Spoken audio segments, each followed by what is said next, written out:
Remove that medal. You don't deserve that. You are nothing in front of me.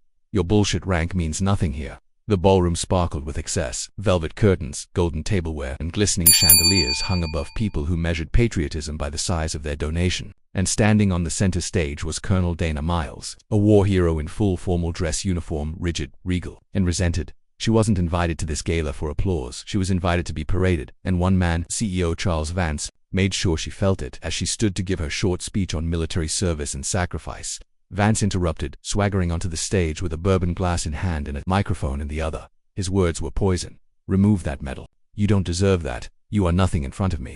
Your bullsh asterisk T rank means nothing here. Gasps echoed. Colonel Dana's face didn't move. Not a twitch. Not a blink. Her hand instinctively brushed over the silver star pinned to her chest. The room tensed, but she remained calm. The kind of calm only someone who survived war zones could muster. She responded with only one line. I earned this medal in a place you wouldn't survive 10 minutes. But Charles wasn't done. Ego made him reckless. You earned it pretending to be brave. That's what women like you do, wear rank to feel relevant. A soft murmur rippled through the audience. Some were offended, others were amused. Most were afraid to react. Then Charles stepped forward, closer face to face with the decorated Colonel. Let me do what no one else has the balls to do, he growled before anyone could stop him. His hand reached forward, ripped. The sound echoed louder. Then thunder. He tore the silver star from her chest. Gasps turned into screams. One woman covered her mouth. A young cadet in the crowd whispered, He ripped her medal. Dana didn't move. She simply looked down at the torn ribbon, now crushed in Charles Vance's sweaty palm. That medal, she said, voice firm as steel, was pinned on me after I pulled a Marine out of a burning vehicle. My arms were on fire. I didn't let go.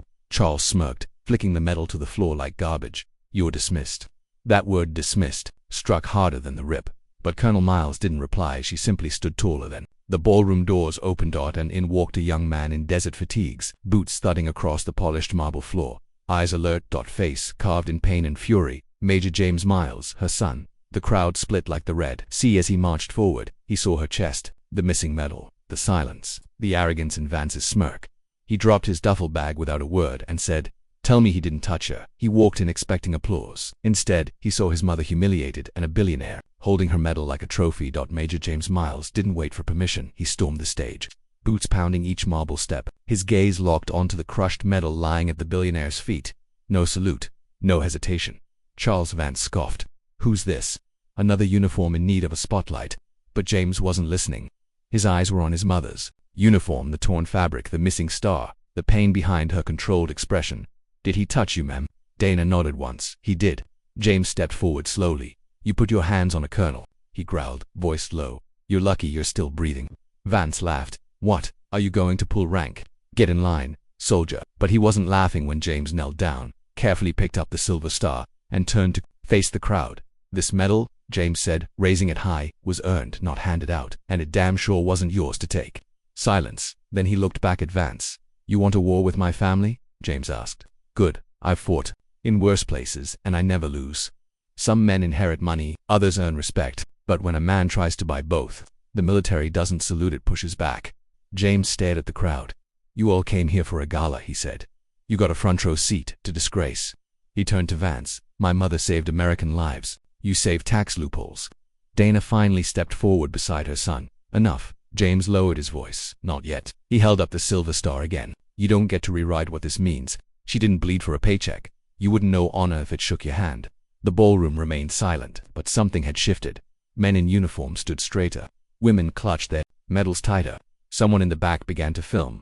Vance tried to laugh, but it fell flat. I fund half the people in this room. James replied without blinking. Then maybe it's time we all stop taking your money. And then came the sound no one expected. Applause. One clap, then another and another, until the entire room was standing. Vance's smirk vanished, because now he was outnumbered. Power can silence a room, but respect, that makes the silence unbearable for the guilty. The clapping grew louder. Dana blinked. She'd heard battle cries before, but never applause like this. It wasn't just for her. It was a rejection of everything Charles Vance represented. James stepped forward again. You see this room, he said, sweeping his arm across the sea of standing guests. You used to control it. You used to buy loyalty, but not anymore. Vance's jaw clenched. You think you're untouchable, James continued. You think a uniform is beneath you. But this medal, he held it up again, glinting under the ballroom lights, this represents something your billions never will. Sacrifice. Dana's voice cut in, firm but proud. You didn't shame me, Mr. Vance. You exposed yourself. Vance snapped, I built this event. I own the donors. I'll ruin you both. You can't ruin the truth, James said, eyes blazing. But you just destroyed your reputation in high definition. The camera phones didn't lie. They had caught everything. James handed the medal back to his mother with 2 hands, like offering a crown. This belongs to one of the strongest women to ever wear the uniform. Vance backed away slowly, but it was too late. He was already trending for all the wrong reasons. Some lines aren't meant to be crossed, and when they are, even the richest man in the room can't afford the consequences. Security hesitated. No one dared to touch Colonel Dana Reyes, not after what had just unfolded. James glanced toward the event's organizers, their faces pale, their phones buzzing non-stop. Then James leaned in, just inches from Vance's ear. You think this is about a medal? You humiliated a decorated war hero in front of generals, senators, and veterans' families. The same woman who once led a battalion that saved your own nephew in Kandahar. Vance's face twisted. He hadn't expected that detail to surface. You didn't just cross a line tonight, James whispered. You ignited a war. That was when the event director approached, trembling. Mr. Vance, several sponsors are pulling out. They said what happened tonight. It's indefensible. Tell them I was provoked, Vance snapped. But the director simply shook his head. They saw, everyone did. Dana finally spoke, her voice low but calm. I didn't come here for revenge. I came to honor the fallen, but now you've disgraced their memory on yours. As Vance turned, muttering legal threats, no one followed. Even his personal assistant slipped away quietly. James wrapped an arm around his mother. We're not done yet, he said, because tomorrow was press day. When a rich man writes his own rules, he forgets America still remembers its heroes. By sunrise, hashtags were already trending. Colonel Reyes, medal disgrace, Vance the coward. Clips of the moment Vance tore the medal from Dana's uniform were everywhere, spliced with footage of her commanding troops in war zones, delivering aid to Afghan girls, rescuing civilians under fire at 9 a.m.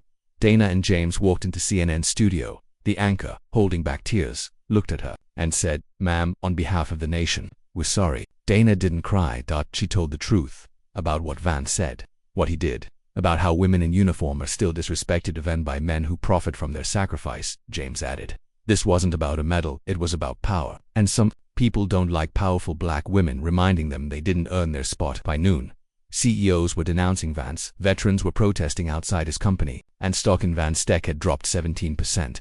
But none of that mattered to Dana because, at exactly 2:42 p.m., she received a call. It was from the Secretary of Defense, Colonel Reyes. He said, We'd like to meet. The President wants to apologize. Dana looked at James. Let's finish this with grace. They stripped her medal, but now the most powerful office in the world was standing up to pin it back publicly. The black SUV pulled up to the West Wing entrance. Dana stepped out in full uniform, not the one from yesterday, but her formal dress blues, newly pressed. The tear in her chest was now stitched clean.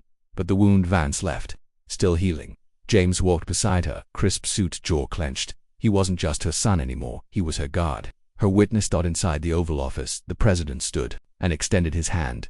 Colonel Reyes, he said, your country owes you more than a medal, it owes you respect. Dana didn't smile. She nodded. Then came the surprise.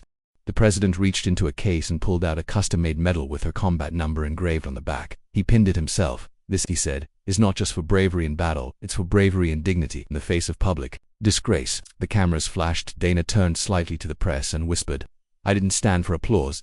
I didn't stand for applause. I stood so no woman after me would ever have to kneel again. And just like that, history rewrote itself by the very hands that once ignored her. He tried to humiliate her in front of the world, but now the world stood with her louder than ever. The video of the assault had gone viral. Within 48 hours, the hashtags trended globally. Hashtag stand with Colonel Dana, Medal of Honor not for sale. The board of Vance Tech issued a formal apology, but Dana didn't blink. She didn't want apologies, she wanted accountability. Veterans across the nation, black, brown, white, marched silently in uniform, holding medals across their hearts. In every major city, one protester held a sign, you can strip her medal, but never her worth. James stood before a university crowd, voice shaking with emotion. My mother didn't ask to be a hero, but when hate tried to define her, she redefined what strength looks like in heels, in scars, in silence. Dana watched quietly on a live stream. For once she allowed herself a tear. She hadn't just survived Vance, she'd become something even rarer than a decorated soldier, a living symbol of unshakable dignity. You can humiliate a soldier, but you can't erase what they've earned. Not when the world is watching. Colonel Dana sat in full uniform inside the courtroom, shoulders square, eyes calm. Opposite her, Vance with a bruised ego and an army of lawyers. The judge's gavel pounded once. All rise. A Marine veteran, one of Dana's former subordinate stepped forward carrying a small velvet box. He opened it slowly, revealing her Medal of Honor. Gasps filled the room. The judge cleared his throat. This court recognizes Colonel Dana Whitaker's service as valid, heroic, and untouchable. What Mr. Vance did was not only unlawful, it was unforgivable. Dana didn't blink.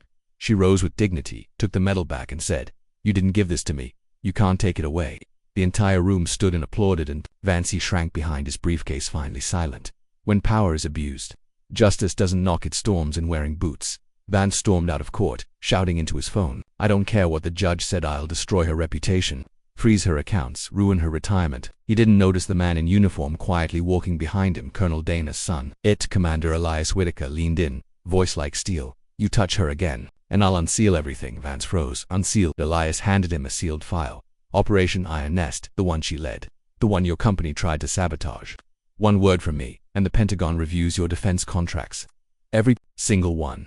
Vance's face strained. He opened the file. One look and he staggered back. "You wouldn't," he stammered. Elias smiled. "We don't bluff." Back inside the courtroom, Dana stood beneath the American flag. Not defeated, not broken, immortalized. Outside, protesters chanted her name.